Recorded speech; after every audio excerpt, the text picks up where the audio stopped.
One thing that keeps me puzzled, despite having studied finance and economics at the world's best universities, the following question remains unanswered.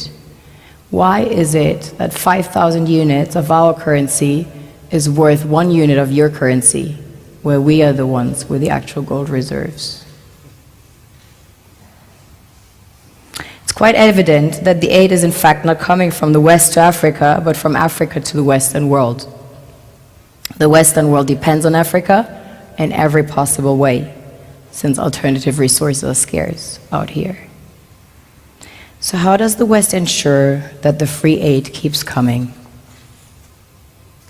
By systematically destabilizing the wealthiest African nations and their systems, and all that backed by huge PR campaigns, leaving the entire world under the impression that Africa is poor and dying and merely surviving on the mercy of the West.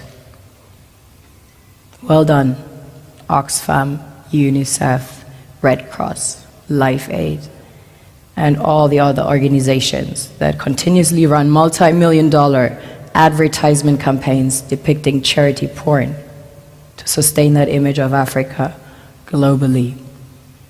Ad campaigns paid for by innocent people under the impression to help with their donations.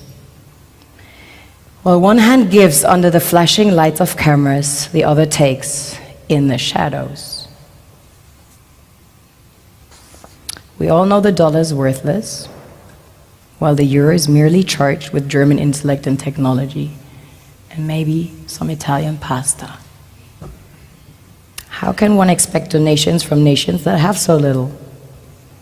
It's super sweet of you to come with your colored paper in exchange for our gold and diamonds. But instead, you should come empty-handed, filled with integrity and honor. We want to share with you our wealth and invite you to share with us. The perception is that a healthy and striving Africa would not disperse its resources as freely and cheaply, which is logical. Of course, it would instead sell its resources at world market prices, which in turn would destabilize and weaken Western economies, established on the post-colonial free meal system.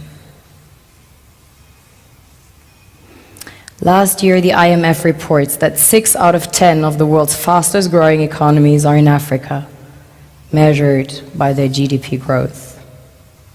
The French Treasury, for example, is receiving about $500 billion year in, year out, in foreign exchange reserves from African countries based on colonial debt they forced them to pay.